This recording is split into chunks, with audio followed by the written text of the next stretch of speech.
Yo soy Xin Wei y Xin es mi nombre y Wei es el apellido. He venido de la Universidad Shenzhen de China y del Departamento de Filología Hispánica. Y mis líneas de investigación se centran en la política lingüística y su planificación y la enseñanza de él y con lingüística comparativa, etc. Y con gusto estoy aquí. Entonces, yo no voy a ampliar más. Vamos a conociendo estos días y voy a empezar mi ponencia. Bien.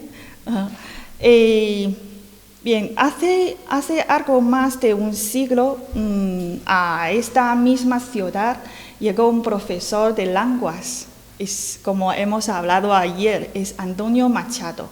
Dada sus clases de francés en el instituto y por las tardes caminaba por estos campos de Castilla hasta que se le volvieron versos. Soria hizo de aquel maestro un poeta. Me gusta empezar aquí, en la ciudad de un profesor, porque a eso hemos venido. Antes que nada, somos profesores de español, llegados de muy distintos lugares de Asia y reunidos por un oficio común y por una pregunta nueva. La pregunta es la que da título a estos 3 días. ¿Qué significa enseñar español y ser hispanista? Habla que una máquina escribe, traduce y corrige en nuestra lengua a cualquier hora y sin cansarse. No traigo una respuesta tranquilizadora ni tampoco una alarma. Traigo otra manera de pensar el problema y déjame empezar como una profesora de español y que entra cada día a clase con esa pregunta a cuestas. Bien, a ver. Sí. Imagen a un profesor de español en una universidad china. Una mañana hable el chat de la inteligencia artificial, puede ser ChatGPT, Claude o DeepSeek, etc. Los ejemplos para la clase ya están redactados, el texto ya está traducido, los ejercicios ya están corregidos y todo hecho. Y queda mirando la pantalla y una pregunta lo recorre, que se lo aseguro, recorre hoy los claustros universitarios. Si la máquina ya hace de todo, ¿qué me queda para enseñar? Y a esa pregunta se le dan 2 respuestas, una que alarma y otra que tranquiliza. Y las 2 se equivocan y por el mismo motivo. Sí. Esta frase, ya no se da clase, en chino es muy famoso en las plazas últimamente por un profesor de la Universidad de Tsinghua. Dice que ya no se da clase, o 不会上课了. Circula entre el profesorado desde que entró la IA generativa y enseguida se eleva al relato. El relato dice así: 1. La máquina redacta, traduce, corrige y explica. 2. Todo lo automatizable de la transmisión ya se automatiza. 3. El docente queda descualificado, convertido en un supervisor superfluo. Es un relato coherente, tiene una premisa oculta en la que, digamos, lo acierta de lleno que enseñar es transmitir conocimiento. Guarden esa premisa y volvemos a ella. Bien. Frente a este relato, la réplica habitual es: tranquilos, la IA todavía no domina bien el español, ni el chino, ni otros idiomas que no sean inglés. Trata de forma inestable la variación entre países, falla en los matices entre chino y español, todavía inventa datos, produce textos fluidos pero imprecisos. Todo eso es verdad, pero fíjense en la trampa. Esta defensa comparte la misma premisa que el relato que comparte. Dar por hecho que el problema es la insuficiencia de la máquina y por eso tiene fecha de caducidad. Basta con el próximo modelo ablanda bien el español para que luego se tape. Y entonces la descualificación ocurriría de verdad. Apostar el valor del docente a los defectos de la máquina es una apuesta que se vierte en cuanto el modelo se mejora. Necesitamos otro punto de partida. La idea que organiza este estudio es esta. El error no es subestimar a la IA. El error es equiparar la enseñanza con la transmisión de conocimiento. Porque el núcleo irreemplazable de la docencia no se reduce a acarrear información. Descansa en tres cosas: juicio, relación y coproducción. Cuando la máquina asume el trabajo productivo, ese núcleo no desaparece, se conserva. Lo que cambia es su peso. Cuánto tiempo y energía ocupa cada función y su orientación. A esa idea la llamo migración de pesos. Y noten una cosa, no depende de que la IA sea mala en español, por tanto no caduca cuando el modelo mejora. Una aclaración por el título lleva un signo de interrogación. ¿Está el español en desventaja tecnológica? Sí, en herramientas didácticas, en corpus paralelos, español con otras lenguas extranjeras, sí. Porque ocurre, eso es tema de otra investigación. Pero esto es importante. Esa desventaja es la condición del campo, no es fundamento de mi trabajo. Es el escenario que vuelve visible la migración aquí y ahora. Aunque la desventaja desapareciera mañana, la migración de pesos seguiría en pie. Y hablamos entonces esa ecuación. Enseñanza equivale transmisión.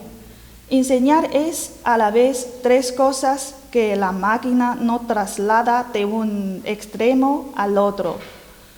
Juicio, saber si una expresión es apropiada para este alumno en esta etapa, cuándo corregir y cuándo dejar pasar.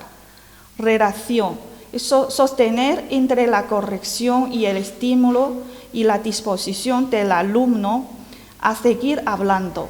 Y coproducción, pulir juntos en intentos comunicativos reales una expresión tosca hasta volverla adecuada.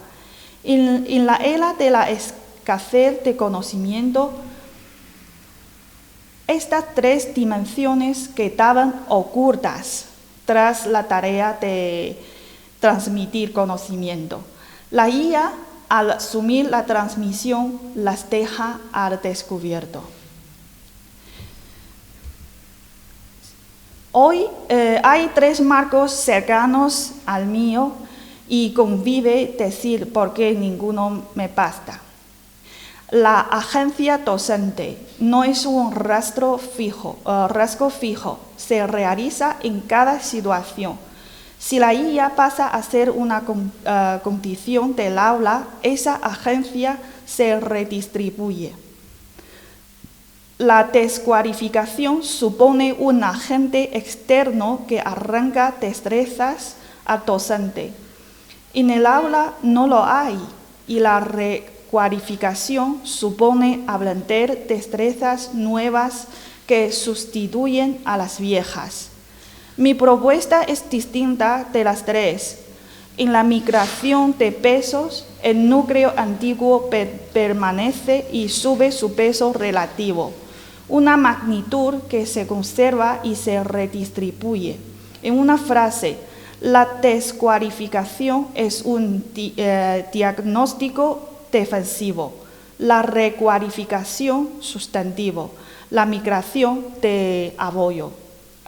La recualificación es el sustitutivo. Y un paso más de la tarea a la identidad. Durante mucho tiempo, quién soy como profesor ha sido atado a qué conocimientos transmito. Si la transmisión de tareas es suficientemente profunda, arrastra también la autocomprensión. No cambia solo lo que hago, sino quién soy. Aquí está el hueco de investigación. El rol docente ante la IA ya se estudia, sobre todo en inglés. Muchos menos explorado cómo se reorganiza ese rol en lenguas como menos, entre comillas, recursos computacionales. El español funciona como una lente de aumento. Resalta justamente los eslabones donde el docente debe volver a intervenir. Sobre el método se le aclara porque condiciona lo que puedo y lo que no puedo afirmar. Es un estudio cualificativo, exploratorio de generación de teoría, no de contraste.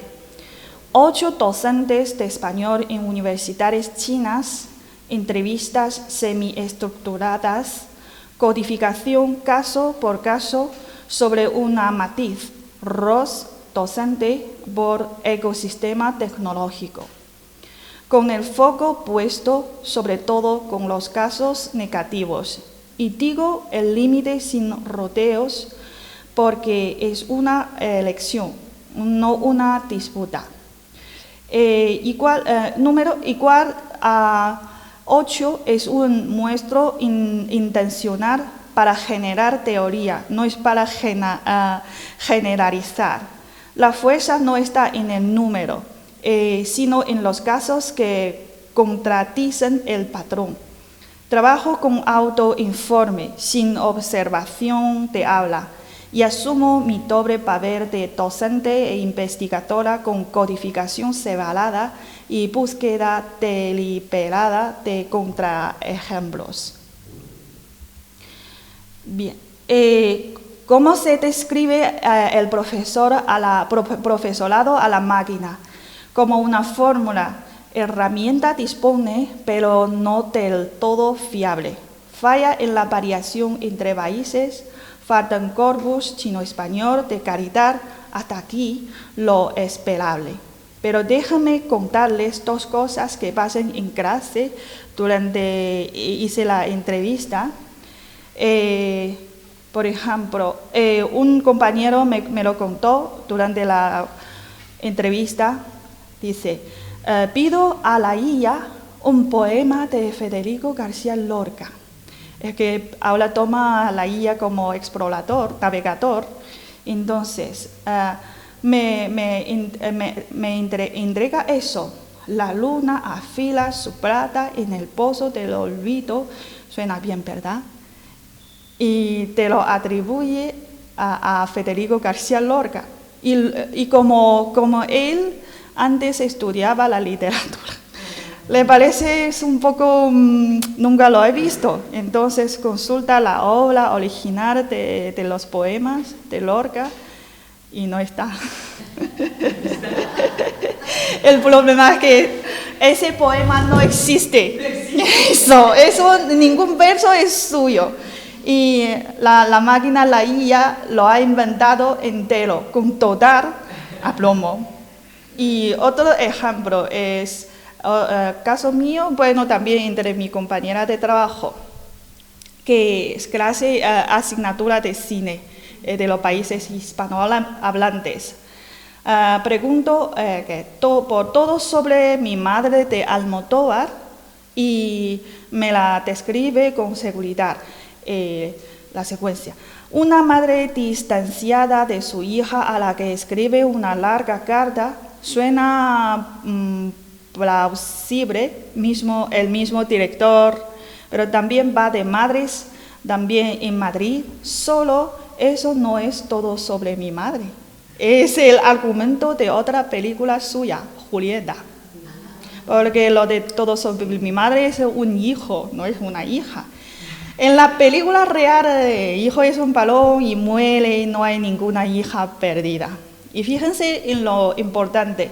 En los dos casos, el texto es fluido, seguro y falso. Y un estudiante no lo nota, y los profesores sí. Y ahí, ¿quién nota la diferencia? Empieza todo lo que sigue.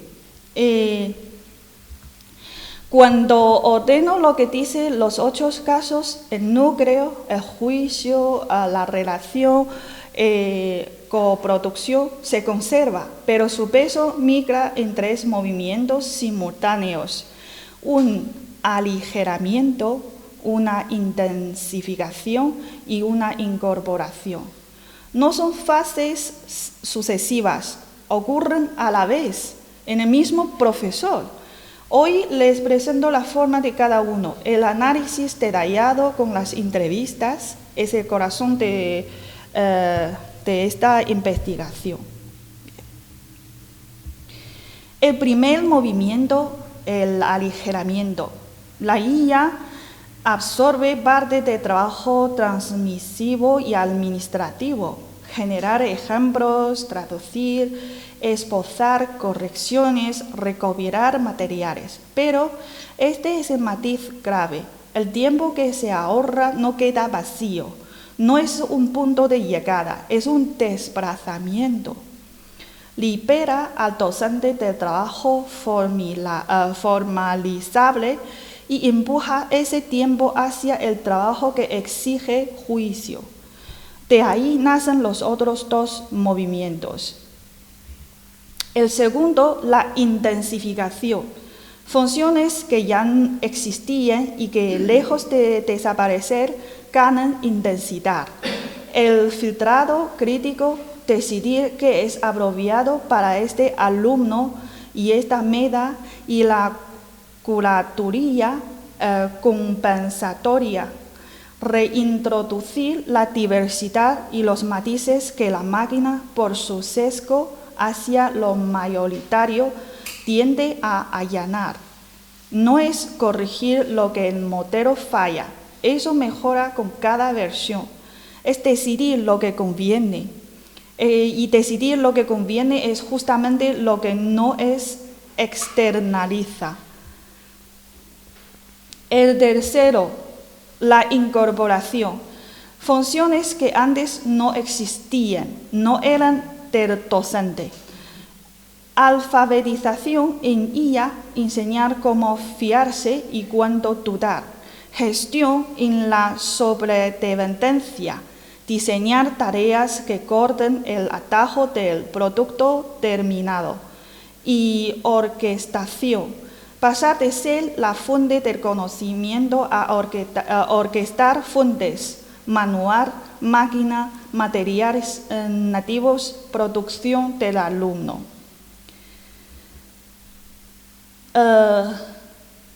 ¿Por qué pesa dando la sobredependencia? Por un triple mecanismo del lado del aprendiz: la paradoja de la comodidad, la producción fluida alcance reduce el esfuerzo. Cuanto más bajo el nivel, más erosiona. Un efecto Mateo: el avanzado usa la máquina como amplificador, el de juicio débil se deja arrastrar. Y el riesgo del nivel cero: el principiante absoluto recibe la salida como modelo fiable y queda fiado por un estándar desviado antes de formar su oído. Justo hacen de la gestión de la sobredependencia una responsabilidad ineludible de dos niveles iniciales. Resumido en una imagen, la IA no vacía al docente, actúa como una marea que se retira. Lo que el aligeramiento se lleva es lo más formalizable, donde se concentra la intensificación y la incorporación es justamente en el juicio, en la relación y la coproducción. El núcleo es el ajetreo de transmitir, mantenía anegado. El centro de gravedad del docente se desplaza del polo de la producción al polo del juicio. Y ahora bien, esa migración no es homogénea. La estructuran dos condiciones: la etapa de enseñanza y el tipo de asignatura. Cuando más baja la etapa, más pesan la intensificación y la incorporación. El aprendiz inicial aún no tiene criterio y la dirección cambia según la asignatura, con destrezas lingüísticas hacia el filtrado de la adecuación en contenido y cultura, hacia el discernimiento de la fiabilidad.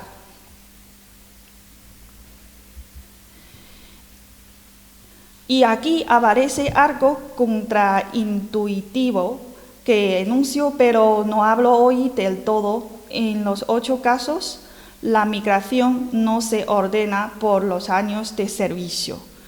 Parece ligarse a otras cosas: la actitud hacia la guía, la confianza en el propio juicio disciplinar. Ese es un patrón que hoy dejo enunciado. Y una dirección poco explorada, y para mí es las más interesantes, la adaptación relacional. Gestionar la relación entre el aprendiz y la máquina, apaciguar la indefensión ante algo que lo puede todo, frenar el exceso de confianza, sostener la disposición a seguir intentándolo. Esto recae sobre el núcleo relación. Y noten la paradoja: cuando la producción se externaliza, sostener la motivación no disminuye, aumenta. El punto de llegada del docente no es solo evaluador, también mediador. Bien, y todo eso desemboca en la identidad, en el centro de gravedad de quién soy como profesor. Se desplaza de poseo y transmito conocimiento a juzgo, curso y orquesto el conocimiento. ¿Quién completa este traslado y quién no? ¿Y qué le ocurre a cada uno? Lo presento en su evidencia en su momento. Hoy me basta con dejar planteado a esa configuración puede fracasar, no da por hecha, necesita apoyo. Y implicaciones, 3 niveles. Por la formación no basta saber usar la IA, hay que acompañar el desplazamiento de identidad. Por las instituciones, no medir cuántas herramientas hay, sino reconocer el trabajo de juicio y orquestación, que es revalorizado y difícil de cuantificar. Y para el español, en particular, su pluricentrismo hace que el juicio y la cuadraturía pesen más. El docente protege la diversidad que la máquina allana. La reconfiguración del rol no es solo un autoajuste técnico, implica el cuidado de la diversidad lingüística y cultural que el aula de español ayuda a sostener. Por último, para que esto sea teoría, no afirmación, el marco aterriza en 4 proposiciones contrastables sobre desplazamiento del centro de gravedad, sobre cómo varía como etapa y asignatura, sobre qué se asocia con completar la migración y sobre identidad y agencia.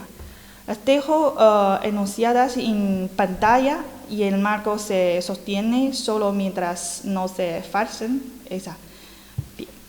Y ahora vuelvo al profesor del principio que mencionamos, mirando a la pantalla, ante una máquina cada vez más fluida. El valor del profesor, sobre todo por profesorado de español, no está en competir por la cantidad de conocimiento, está en custodiar del juicio que la máquina no custodiará, que debe entrar en el aula y sabe decir: esto no es lo que diría la gente de aquel lugar, eso, y no la información, y no es ningún modelo, por bueno que sea, va a ser para nosotros. Y el núcleo se conserva, cambia su peso, juicio, relación, coproducción. Muchas gracias. Quedo a su disposición por preguntas y comentario también. Sí.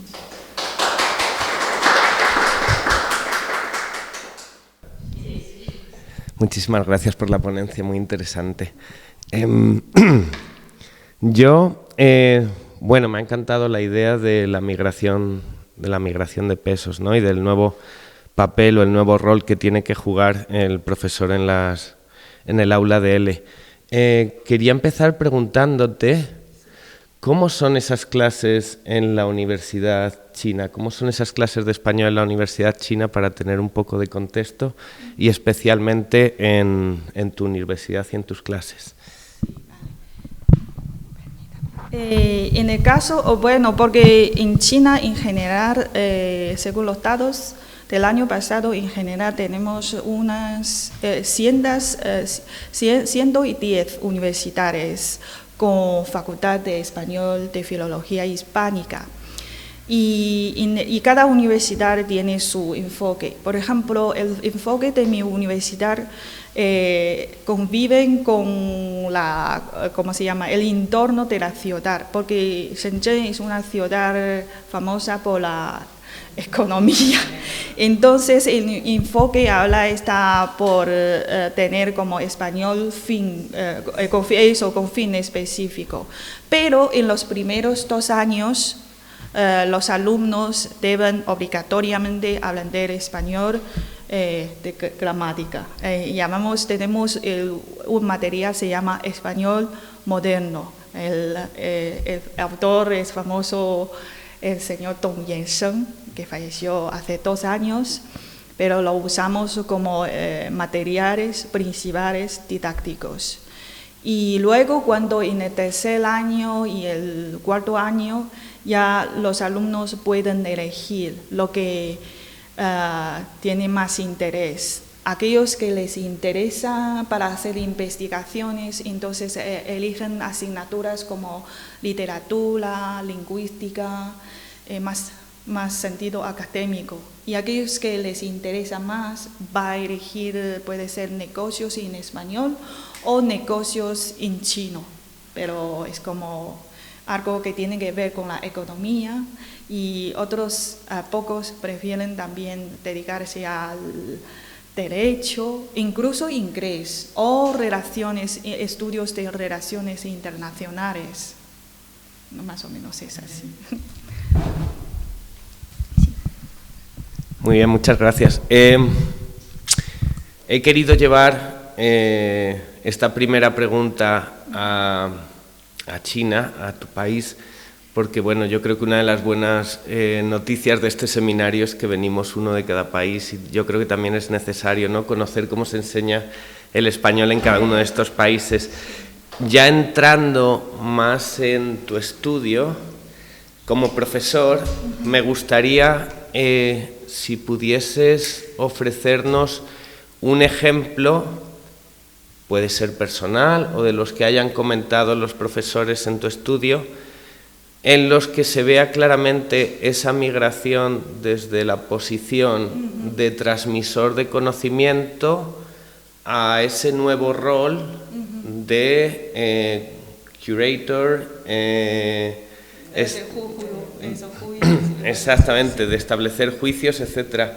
No sé si tenemos algún ejemplo práctico en el aula en la que podamos ver eso de manera más ilustrativa. Sí, una profesora que he entrevistado me lo compartió porque da clases de gramática para los chicos del primer año.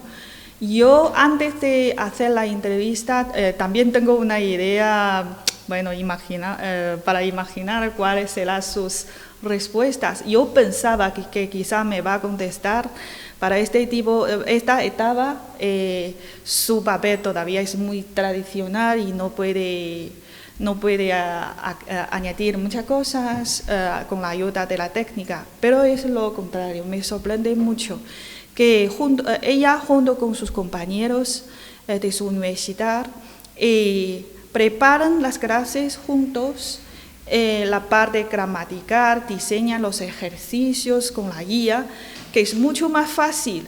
Y le pregunté, ¿por qué? ¿Por qué usáis ejercicios diseñados por la IA? Y me dijo, porque los ejercicios en los libros didácticos, los chicos ya tienen respuestas.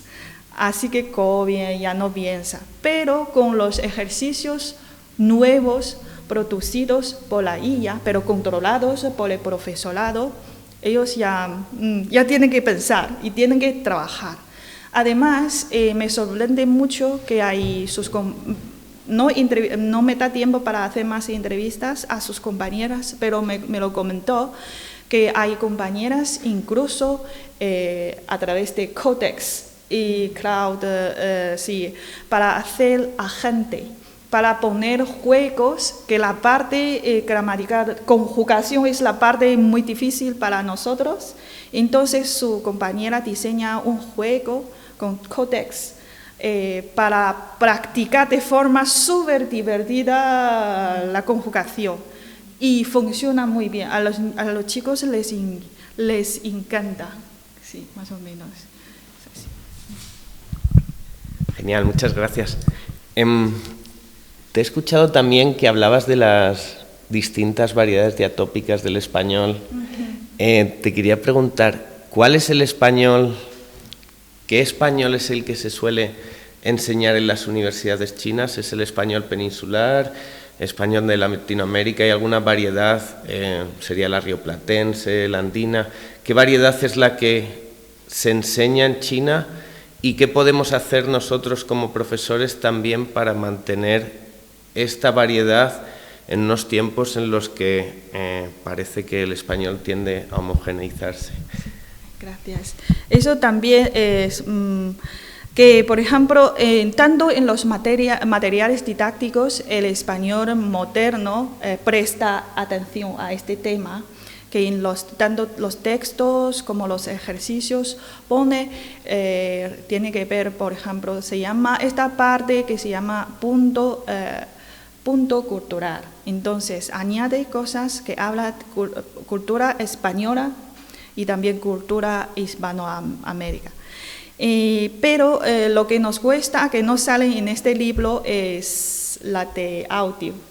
Pero ahora, gracias a la IA, lo que hacemos para las clases de comprensión auditiva, porque hay un enlace, no sé cómo se llama, que siempre busco por Google, texto al audio gratuito, y entonces sale entonces producimos un texto, damos la idea a la IA para decir yo quiero este tema y los chicos de tal nivel me puede producir un texto de como 150 palabras. Entonces conseguimos el texto, revisamos, está bien, ponemos este texto al enlace de gratuito y desde ahí podemos elegir el tono. Es eso, español argentino, español chileno, español de España. El mismo texto, pero en diferentes tonos. Así que ponemos para que los chicos escuchen, y eso tampoco va a tardar mucho tiempo. Al empezar de la clase, como 5 o 10 minutos, los chicos lo escuchen. De vez en cuando ya se notan la diferencia y para nosotros están más preparados para el trabajo del futuro. Sí. Muy bien, entiendo que en esta nueva distribución de pesos que propones, ¿no? Porque tu estudio va más allá de ver cómo debemos utilizar la inteligencia artificial, sino cómo afecta la inteligencia artificial a nuestra identidad como docente, ¿no? ¿Cuál es mi papel docente una vez que tengo a mi disposición esta herramienta, ¿no? Y bueno, entiendo por los ejemplos que nos has dado, ¿no? Ahora, por ejemplo, la comprensión auditiva, que el profesor no se dedica exclusivamente a fiscalizar, ¿no? A ver si esa información es correcta o no, sino a ver lo que entra en el aula y de qué manera entra en el aula y qué voy a hacer, y me ayudo de la inteligencia artificial. Te quería preguntar, y lo hago con un poco, con la esperanza de que me digas que en un futuro no voy a estar en el paro. Si la inteligencia artificial sigue desarrollándose a la velocidad que se ha desarrollado, ¿tú crees que alguna vez ese equilibrio de pesos del que hablas volverá a moverse hacia la inteligencia artificial, porque será la inteligencia artificial la máquina capaz de establecer estos juicios de valor, de establecer que entra en el aula o no?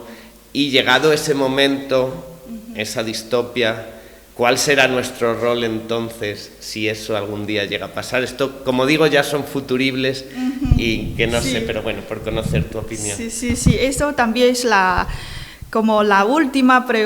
de las últimas preguntas de mi entrevista a los compañeros, y cada uno da diferentes opiniones. De verdad, hay algunos tienen la misma preocupación, pero otros también llevan una opinión más optimista, porque en principio, yo igual que los últimos, en principio pensamos que somos el ser humano y el apoyo emocional y la comunicación, por ejemplo, en clases, la comunicación de las miradas, de las expresiones faciales es súper importante a los estudiantes. Sí, y de eso yo tengo otra investigación parecida, pero eso ya no para profesorado, es para el alumnado, pero el alumnado ya lleva tiempo trabajando en el mercado laboral y se dedica tantos años en España o el mercado de América Latina, y les pregunté porque tengo la misma preocupación, que la IA nos va a sustituir, y me dijo, todo el mundo tiene la misma afirmación, que no, porque por ejemplo en sentido para hacer negocios es imposible que usas una máquina o una IA. Es que todos tenemos la misma opinión, que la IA nos ayuda para avanzar, para ser más rápido, pero no va a quitar el trabajo, pero seguramente el papel va a cambiar y sigue cambiando, sí.